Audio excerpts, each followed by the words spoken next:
to Overtime Hockey Talk. My name is Mark Paul, and my co-host Justin Baker and I joining me, of course, via Skype because we are being responsible sons of bitches by not sitting in the same studio with each other. That and my wife took the other half of our studio for her home office now. So, Justin, welcome in from the digital world. Why, thanks for having me, Mark. I'm so happy to be on this show. It's like every radio guest I hear on XM, right? Satellite NHL radio. It's like, oh, thanks for having me, and it's always wanted to say that, so I got to. Fantastic. Hey, welcome in. Hope you feel right at home. I certainly We'll see do. how Thank our you. chemistry is together. See if we can figure this out. Okay, well, since there's no NHL happening and there's very little news, of course, there's a trade freeze and all that. So with that said, we decided to, just continue what we have been doing really all throughout the year as, things have been slower. We just kind of felt like doing extra episodes in a week. We've been doing top 10s, and we have two teams coming up that I think a lot of people will be interested in listening to our list, but also two teams that have been either recently or all time have won lots of Stanley Cups.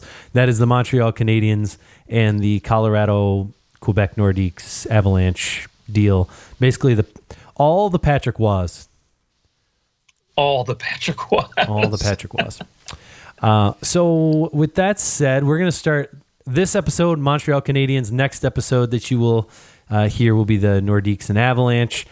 And with that said, we always start with our just missed. Also, if you have missed any of these previous top 10s and you want to go back and find your team, we've done almost every team at this point. Chicago, the Islanders, the Kings, Senators, Jets, Panthers, Oilers, Flyers, Leafs, Sharks, so on and so forth. We've knocked out quite a few of these. There aren't too many of them left. We've definitely done more than 70% of the league at this point. So if you're interested, go back, listen to those. You can subscribe to the show. You'll find all those episodes available there for you. And now we move to our just missed players. Justin, who's on your just missed for the Montreal Canadiens?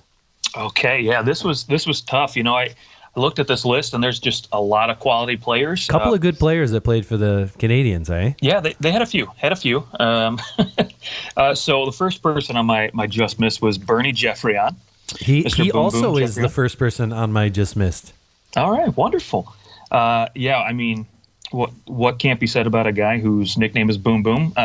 He's got to get pretty close in that aspect. Another person on my list, Andrei Markov, just a rock-solid defenseman for so many years with the Canadiens. Yeah. Unfortunately, no Stanley Cups to his name during his tenure. And I believe also, I think it was last year, there were talks of him coming back from the KHL. Yeah. Ultimately, I think they just didn't want to pay him the money he wanted, or I can't remember what it was. But third all-time defensive scorer. Actually tied for second with Guy Lapointe. Granted, Markov played 213 more games, but still tied. Yeah, not admirable. And last on my list is a goaltender, of course, because we got to hit every zone, and that is George Hainsworth, who in about 300-ish games put up 75 shutouts for the Canadiens, which, if you really look at the numbers, that's one almost every 4 games. Yeah, that's impressive. It was during a time he was their goaltender in like the 20s. Yeah, from 26 to all the way to 1933, and then of course went to the Maple Leafs and finished out his career there. But yeah, his worst goals against average as a Montreal Canadien was 2.42. Yeah, his best goals against was the season before at .92. .92 with 22 shutouts, won every other game that season. Justin, think about this. He went 22-7 that year.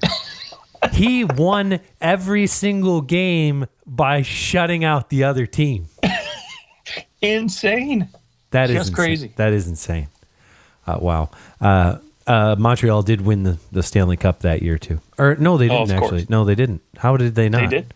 No, they did. They won the Stanley Cup twice with Hainsworth. The other guy that I thought about including on this list, because he is listed on the NHL's top 100, was George Vezina, who he, obviously the Vezina Trophy is named after him.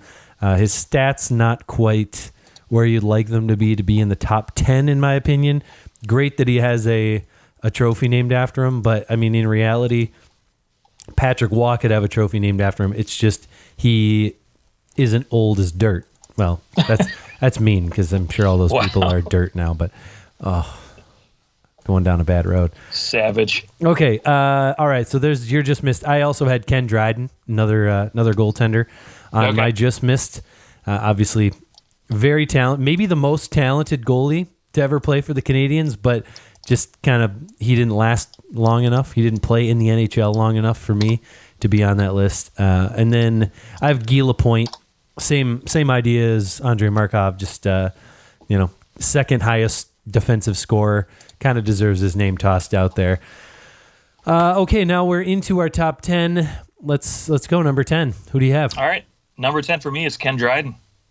Okay, all right. Yeah, the goalie makes let's throw him in there. 6 Stanley Cups, 5 Vezinas, the Calder, the Conn Smythe. I mean, just miraculous numbers. Granted, he did have just a stacked team around him, but you look at all of his numbers when he played for the Canadiens, and while it was a short career, he retired at the age of 31, 32 maybe. His numbers were just insanely good during his tenure. Yeah, he certainly deserves to have his name considered. Definitely on the list of top goalies for the Montreal Canadiens, for sure. I have another goaltender as my number 10. I have Carey Price as number 10. Oh, wow. Okay. Yeah, he did not make my list, unfortunately. All-time winner all-time leader in wins, games played, and he's right up there in shutouts. He's got 48 shutouts. I know that there's a lot of discussion about him currently, whether or not he can continue what he's doing and how good he actually is. But he was spectacular for a while. I still think he has some left in the tank. I mean, he's going to win at least 400 games with the Canadiens, if not more. So I think that Carey Price definitely deserves to be on this list and will be on your list when all is said and done. Once the guy retires. Yeah, I would think by the time he retires, and he's one of those goaltenders that's unfortunate because, because of his contract, he's probably going to be a Canadian for life unless, he gets one of those buyout clauses that maybe, the CBA introduces in the next few years or something. But even then, I still don't think they'll buy him out. But unless the Canadiens can do something here, maybe the next 5 years to turn it around, I just don't see him getting a Stanley Cup, unfortunately. Yep. And, one thing that I haven't really considered is, will the cap go down next year? Oh, baby. Yeah, it's going to be interesting. That's scary to think about. Yeah. Okay. So Carey Price, my number 10. Certainly, I agree. Ken Dryden he does have the trophies to back it up. I think Carey Price nowadays playing 30 teams, when he was in his prime, whereas Ken Dryden's playing against 6 teams in the league that were horrible and then really just had to beat the Bruins every year. That's all I'll say about that. You're number 9. All right, number 9 for me is Henry Richard, recently deceased. Rest in peace. Little brother to Maurice Richard, but while he wasn't the goal scorer that his big brother was, he in my opinion was better at every other aspect of the game. Obviously played center. The all-time winningest in terms of Stanley Cup championships. That all time, not just for the Canadiens, all time. 11 Stanley Cups this guy won. Insane. And for a guy back in that day too, you think the way people were throwing elbows, slashing right at 5'7", just insane that he was able to be so successful. Over 1,000 points in about 1,250 games played. So quite the career, and also a guy you could probably add to your collection because he has 2 Stanley Cup winning goals. He does have 2 Stanley Cup winning goals, and I don't have him. I actually have Boom Boom Jeffrey on. No. I'm sorry. I do have Henri Richard. Oh, okay, nice. I'm literally he's looking at me right now. His face is my computer right there. Yep. Beautiful. Number 16. Yep. that's him. Other thing, Henri Richard, very interesting though, is that he never won any kind of real trophy. Like he won the Masterton in 73, 74, which was kind of to say, hey, thanks for playing. Like he won that trophy when he was 37 years old. Well, there you go. But Boom Boom Geoffrion actually won a Hart Trophy. He won league MVP, and he missed our list. Like there are not, I don't think so far, I don't think there's been any teams that have had an MVP not be in the list. I'd have to go back and look. But I think that at least between the two of us, there has been no one who is the MVP. And the Canadiens, for my money, I believe that there are two that won't be on our list that did win the MVP. Do you know who the other one is?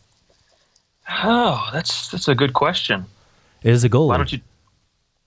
Oh, yeah. Jose Theodore. Theodore, yeah. Theodore, right. I believe. Theodore. Henri Richard was actually my number 9 as well, so that's an easy one. I'll toss out my number 8. I have another goaltender at my number 8, and that goalie is none other than Patrick Roy. Okay, he is my number 7 on my list. There we go. Yep. He played at a time for the Canadiens when goal scoring was mostly through the roof. Maybe not the absolute highest scoring years. He skipped out on he only played one game in 84, 85. I think it was like 82, 83 or 81, 82. That was the highest scoring year ever, where there was over 8 goals per game. But still, all throughout the 80s and early 90s, goal scoring was through the roof. And, he's still like 89, 90. He manages a 912 save percentage. Numbers that other people did not have. He, of course, won 2 Stanley Cups. I think these 2 Stanley Cups are far more significant because he won them these Stanley Cups. In my opinion, he without Patrick Roy, the Montreal Canadiens, they definitely don't win the 86 Cup because they weren't really even supposed to be there. And oh no, absolutely. And Patrick Roy takes them all the way. And then, of course, in '93, they beat teams every time that we're supposed to beat them. Like the Quebec Nordiques, when they beat them in the first round, they just kept beating them in overtime. I think that series went to 7 games, or 6 games. But I think the Nordiques were favored. I mean, that's a Nordiques team that had Peter Forsberg. Peter Forsberg. They had Matt Sundin, Joe Sakic. That team was nasty. That 92, 93 team. Yeah, that team was unbelievable. And Patrick Roy manages to shut them out. And they roll all the way to the final. They beat Gretzky, and they win the cup. So for my money, those are probably the 2 years where the Canadiens shouldn't have won the cup, and they won the cup because of Patrick Roy. Yeah, I would agree. You look at his cups he won in Colorado, and he wasn't the reason they won, but he was a reason why they won, right? He was part of that core group that they needed to get over the hump. But yeah, like you said, he did win the Conn Smythe in 2001. Yeah, that's true. He did. 3 Conn Smythes for that son of... Jeez. Yeah, the most ever. I will say, though, on the flip side, one of the happiest moments of my life, and watch it on replay a lot, was seeing him get shelled 10-1 against my Detroit Red Wings, and then he gets pulled. And favorite moment was, when he finally makes a save, and the crowd his home crowd starts cheering. Yeah. And, of course, that was the end of it at that point. But, that's why he comes in at number 7 for me. Let me just throw this one other thing out there. Starting from 85-86, his rookie season, he was 9th in the Vezina, 10th, 8th, 1st, 2nd, 1st, 6th, 3rd, and then the only year he wasn't top 10 in Vezina trophy voting was 94-95. That was the shortened year with the lockout anyways, so it's kind of a weird year. Do you know who won the Vezina that year? No, not off the top of my head. Jim frickin' Carey. Oh, yes, that's right. The freaking mask won the freaking mask. So beautiful. Okay, So he's my number 8. Who's your number 8? My number 8 is Howie Morenz. All right. I have Howie Morenz significantly higher, and I'll tell you why when I get to him. But I'll let you explain why he's at your number 7. Yeah.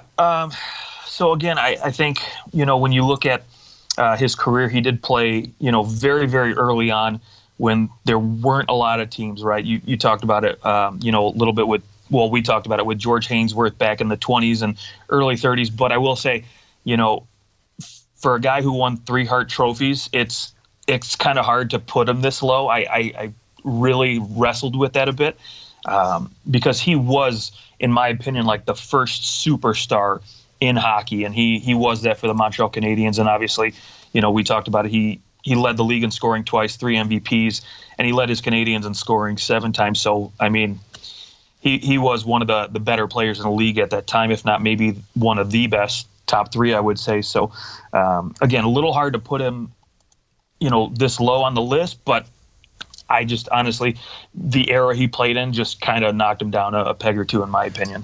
For some of the time that he played in the NHL, there actually was 10 teams. That's true. I will give you that. But for his rookie season, there was only 4 teams in the NHL. We'll get to Howie Morenz a little bit more, and I'll tell you why I have him a little bit higher. Okay. So your number 7 is Patrick Waugh. I have Larry Robinson as my number 7. Not necessarily a defenseman who was putting up huge points, but Larry Robinson was an absolute force, probably the best, I guess you'd say, stay-at-home defenseman of all time. He won 2 Norris trophies, and he also won the Conn Smythe in 77-78 and won the Stanley Cup 6 times. Yeah, and you talk about a stay-at-home guy, right? We don't talk about plus minus that much, but when in 1977, he finishes with a plus 120. I mean, yeah, dude, he's a plus 722 over his career. Yeah, and for it, we're talking. This is a guy who, every year he was just probably one of the best all-around defensemen ever to play.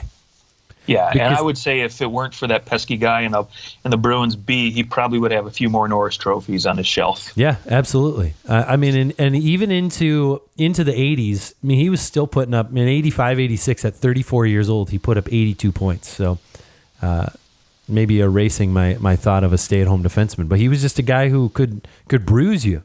Like, he was your ideal 70s defenseman. Yeah, he was a big fella, and they didn't call him Big Bird for nothing. So that's right. Okay, so he's my number 7. Who's your number 6?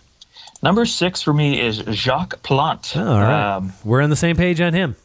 All right, yeah. Many considering him the greatest goalie in Montreal Canadiens history, and I would agree with that, obviously, because I have no other goalies higher on this list. He is the leader in games played, I believe, no, not anymore. Carey Price is. That's right. Yeah, Carey Price has basically broken all of his records. The difference is that, Carey Price is 348, 250, and 48. Jacques Plante is 314, 133, and 58. Yeah, not too shabby. Not too shabby. Oh, I'm sorry. The 58 and 48 are shutouts, so let's ignore my stupidity there. Yeah, but what can you say about a guy that captured 6 Vezinas, I believe it was, during his tenure with the Canadiens, and then one with St. Louis at the ripe old age of 40 years old. But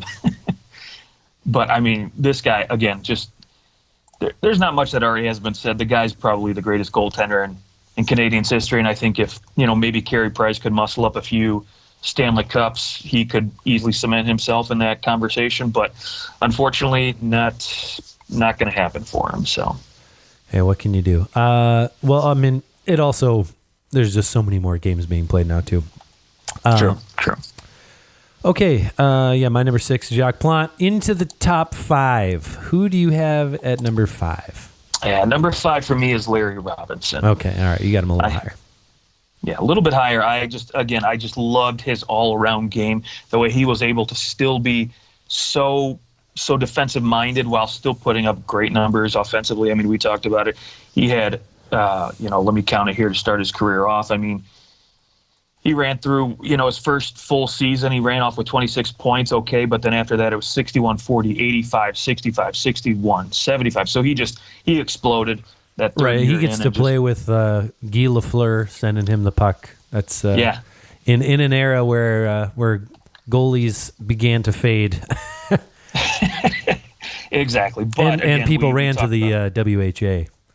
Oh, that's true. Yeah, you forget about Bobby Hall and Gordy there, but yeah, again, his all-around game to me was just so crucial to this team, and got him a few Stanley Cups because of it. Absolutely, and played over 1,200 games for the Montreal Canadiens. That is second to only Henri Richard. All right. My number 5 is another defenseman. That is Doug Harvey.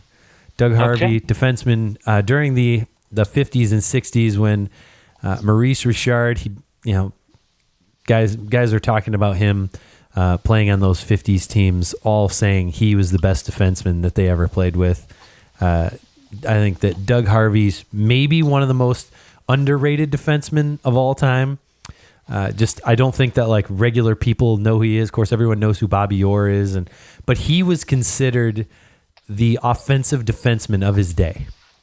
And you don't have to look any further than this. Starting the 51-52 season until 57-58, that's 7 years in a row, he was on the first All-Star line, like first All-Star team there. And he won the Norris 7 times and was in the top, was second for the Norris one other year. So, the guy was just unbelievable, has tons of accolades, and played in an era where goal scoring was actually the lowest it's ever been.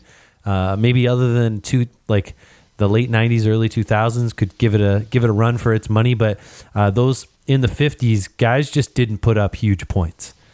I think that was just a matter of technology in the game. The sticks weren't very good, but also just the way that people played. It wasn't a showboaty kind of game. So guys weren't scoring a ton of goals, but he put up a lot of points compared to other defensemen that played at the same time. So. Yeah, I would not disagree with that choice. That's why for me he comes in at number 4. Beauty.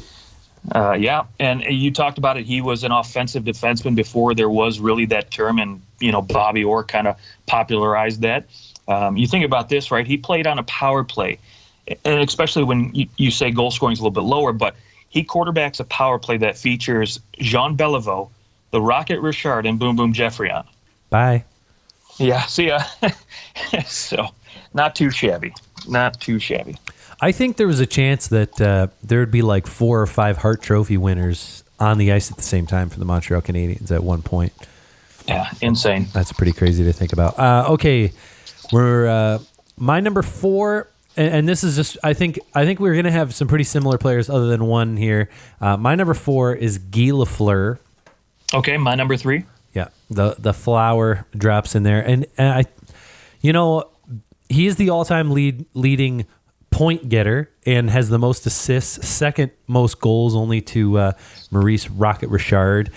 And on every list that I went out and looked, I like to do a little bit of research on other people's lists and kind of see where they drop him and other players. And he was always lower than the few other guys that I have him ahead, other than one. Like definitely lower than Maurice Richard and Jean Beliveau. And so, I thought, okay, he has the most points. Why is he so much lower? I think it's based on the era that he played in. He also played with Beliveau a little bit. They kind of overlap a little bit. But Lafleur, I don't think that he was as vocal as the other two guys. And so I think that's why he really appears lower on people's lists, because for all intents and purposes, he was as good, if not a better player anyways. But I put him at number 4. I think the team around him was also unbelievably stacked in the 70s there when they won 5 in a row. So I definitely think that helped him. Yeah, not disagreeing with that at all. That's why he's at number 3, like you said, below the two guys that always just seem to pop up ahead of him on list. All right. Okay, so that's all right. Now we get to Howie Morenz, who is my number 3. Morenz. Howie Morenz is my number 3, and I am basing this on this fact that he was voted the best player to play in the first half of the century. So out of anybody to play from, like 1918, the first year of the league, to 1950, he is considered the best player to play in that time frame. And I think that's speaking volumes, because there were some other very good players that won a lot of trophies. He did win 3 Hart trophies. He won the cup 3 times. He put up big points, especially considering the era that he played in. Before Maurice Rocket Richard was putting up his 50 goals, he did have 40 goals in just 44 games. So it definitely had the best scoring season before everyone got crazy about 50 goals. I don't know what it was about 50 goals. For some reason, hockey people love those like exact numbers, like 60 goals. We got to get to 60. Is like 59 really any worse than like 60? Not really, not really. But right. we put that on there. Whereas in baseball, it became like, 61. That was the big number because that was the record for home runs. But it seems like hockey, for whatever reason, likes those round numbers. I don't know why.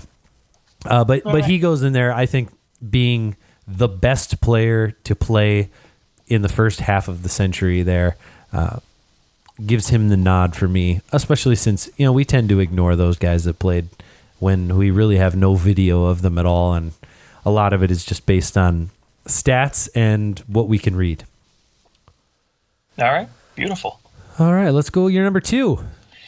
Yeah. This could be a toss-up, but I have a Jean Beliveau at number 2. Okay. I think most lists had Jean Beliveau at number 2. And so then obviously you have Maurice Rocket Richard at number 1. I actually have them flip-flopped, but I want to hear your reasoning for Beliveau then Richard. Yeah. The biggest reason that obviously you look at Beliveau, he has, more Hart trophies. He did serve as captain, for 5 of the Stanley Cups of the 10 he won, right? So and is like widely regarded as the best captain of all time in Montreal Canadiens history. Absolutely. For me, it was just the historical aspect. I think the presence that he's, Rocket Richard has always kind of been looked at as the Babe Ruth of hockey, right? Babe Ruth obviously didn't hit singles. He was a home run guy, much like Rocket Richard was considered a goal scorer. And he was the first guy to put up 50 in a season. He was the first guy to score 500 goals. And, until he was passed by Gordie Howe in 63, he was that guy that, held that high standard like Babe Ruth, like that's the pinnacle, like you have to get there to be one of the best players of all time. And I think, he kind of set that precedence, for just being a goal scorer that I think, we don't see too many of them this day in terms of guys that are just really pure goal scorers. And he was really the first to be regarded as, just a filthy goal scorer. I mean, he had a backhand as good as his forehand. And, there's a reason we call him the Rocket now. So he had just a fiery shot. So. Yeah, and I actually do think that there were so he has the 1 Hart trophy. Ironically, not the year he scored 50 goals. It was the year he scored 45, which was his second best season. It took him 10 more games to do that. In the year he scored 50 goals, 39 of them were even strength goals. That's incredible. Absolutely. The year he scored 45 goals, 10 of them were game-winning goals.